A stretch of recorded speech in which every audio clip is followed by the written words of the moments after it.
Hai, Assalamualaikum warahmatullahi. Salam sejahtera semua murid. Berjumpa lagi dalam sesi PDP online kali ini.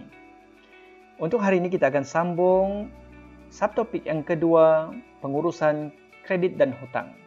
Mari kita lihat objektif pembelajarannya. Diharapkan murid dapat mengkaji dan menghuraikan kelebihan dan kekurangan kad kredit dan penggunaannya secara bijaksana. Yang kedua, diharapkan murid dapat mengkaji dan menghuraikan kesan pembayaran minimum dan pembayaran lewat bagi penggunaan kad kredit. Penggunaan kad kredit semakin lazim pada masa sekarang. Sebagai pengguna, adalah penting untuk kita sedar dan memahami kelebihan dan kekurangan dalam menggunakan kad kredit. Antara kelebihan kad kredit adalah pengguna kad kredit boleh menikmati sistem ganjaran sama ada dalam bentuk rebate tunai ataupun penebusan mata. Selain daripada itu, pengguna kad kredit tidak perlu lagi membawa tunai yang banyak. Yang ketiga, kaedah pembayaran penggunaan kad kredit yang mudah dan cekap.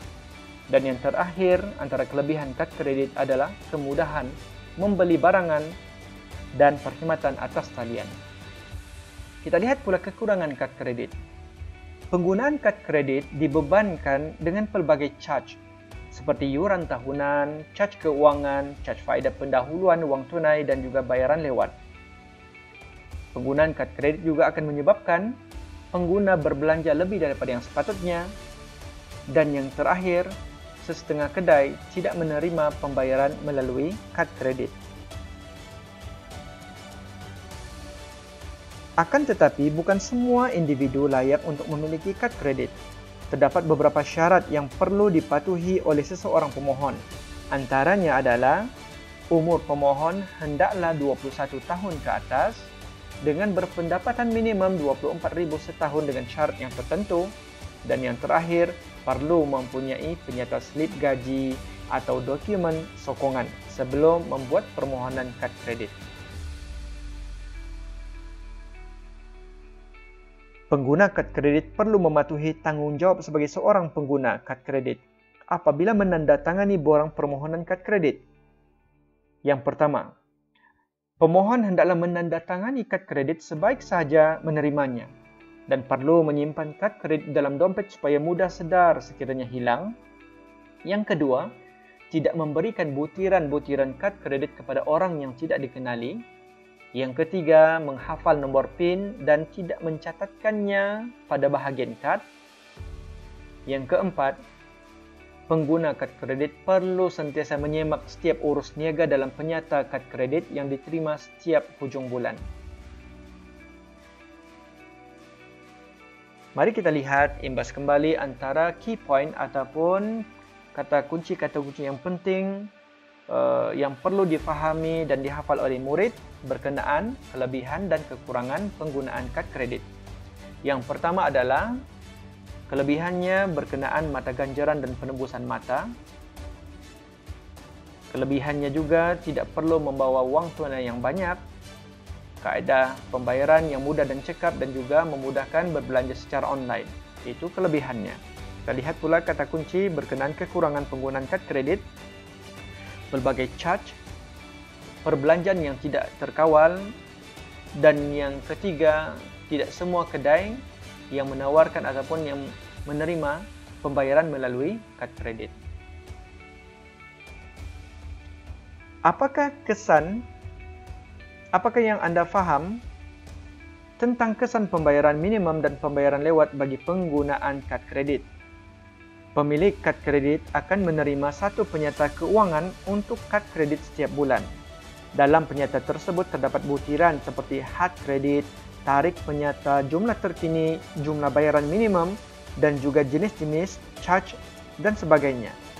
Pemilik kad harus membayar jumlah terkini ataupun hutang kad kredit dengan segera supaya tidak dikenakan sebarang charge keuangan.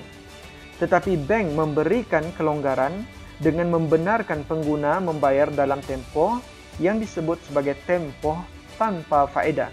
Biasanya tempoh ini selama 20 hari mulai daripada tarikh penyata. Untuk menikmati keistimewaan ini setiap bulan, pemilik kad harus menjelaskan semua baki akhir penyata kad ataupun membuat bayaran minimum dalam tempo tanpa faedah, bayaran minimum biasanya 5% daripada jumlah akhir penyata kad kredit atau minimum RM50.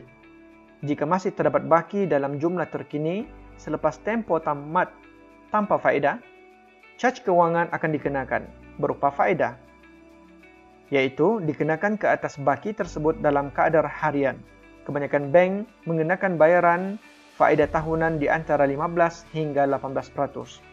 Tambahan itu, jika tiada sebarang bayaran dibuat dalam tempo tanpa faedah, maka caj bayaran lewat minimum RM10 ataupun 1% daripada baki belum jelas pada tarikh penyata bulan seterusnya akan dikenakan. Kita lihat pula untuk contoh 16. Encik Ahmad menerima penyata kad kredit untuk bulan Januari pada tahun 2019 dari Bank Sentosa. Penyata menunjukkan Encik Ahmad mempunyai baki tertunggak RM5,200. Kita beranggapan bahawa Encik Ahmad tidak menggunakan kad kredit dalam bulan Februari. Mari kita tentukan berapakah bayaran minimum baki dalam penyata bulan Februari sekiranya selepas membuat pembayaran minimum, dan juga baki penyata pada bulan Februari sekiranya Encik Ahmad tidak membuat sebarang pembayaran pada bulan Januari. Kita lihat untuk soalan A dahulu. Pembayaran minimum yang dikenakan ke atas Encik Ahmad adalah 5% daripada jumlah terkini baki yang belum dilunaskan ataupun baki tertunggak. Maka 5% daripada RM5,200 adalah RM260. Untuk menentukan baki dalam penyata bulan Februari pula, kita akan tolakkan terlebih dahulu baki tertunggak, tolak dengan pembayaran minimum yang dilakukan oleh Encik Ahmad, iaitu baki yang belum dijelaskan adalah RM4,940. Namun yang demikian, oleh kerana masih terdapat baki yang tertunggak, maka bank akan mengenakan faedah. Maka faedahnya kita akan menggunakan rumus I sama dengan TRT. P ataupun prinsipal akan menggunakan baki hutang yang belum dijelaskan, iaitu RM4,940. Rate ataupun kadar faedah 18%. Tempohnya 15 hari dalam tahun adalah 15/365 hari. Maka faedah yang diterima ataupun yang dikenakan oleh pihak bank kepada Encik Ahmad adalah RM36.54. Maka dengan itu, baki dalam penyata bulan Februari adalah hasil tambah baki yang belum dijelaskan tambah dengan faedah yang dikenakan, iaitu RM4,976.54. Itu adalah baki dalam penyata bulan Februari setelah Encik Ahmad membuat pembayaran minimum. Kita lihat lagi bagaimana pula apabila Encik Ahmad terlupa membuat pembayaran pada bulan Januari. Baki tertunggak adalah RM5,200 kerana tidak ada sebarang pembayaran yang dibuat. Maka bank akan mengenakan faedah. Kita akan gunakan rumus I sama dengan TRT. Prinsipalnya adalah RM5,200 menggunakan baki yang belum dijelaskan. Rate adalah 18% dan tempohnya 15 daripada 365 hari, iaitu faedahnya adalah RM38.47. Selain daripada itu, bank juga akan mengenakan charge pembayaran lewat ke atas Encik Ahmad kerana tidak membuat pembayaran minimum pada bulan Januari, iaitu 1% daripada baki keseluruhan yang tertunggak pada bulan Januari, iaitu RM5,200 tambah dengan faedah yang dikenakan, darab dengan 1% adalah RM52.38. Maka dengan itu, baki penyata bulan Februari untuk Encik Ahmad adalah hasil tambah keseluruhannya, iaitu baki yang belum dijelaskan RM5,200 tambah dengan faedah yang dikenakan dan juga charge bayar lewat, iaitu sama dengan RM5,290.85. Jadi murid boleh melihat bagaimana perbandingan nilai apabila Encik Ahmad membuat pembayaran minimum dan juga keadaannya apabila Encik Ahmad tidak membuat pembayaran minimum. Boleh lihat berapakah perbezaan baki penyata pada bulan Februari untuk kedua-dua keadaan tersebut. Maka dengan itu, cuba lihat pula untuk latihan pengukuran yang berikut.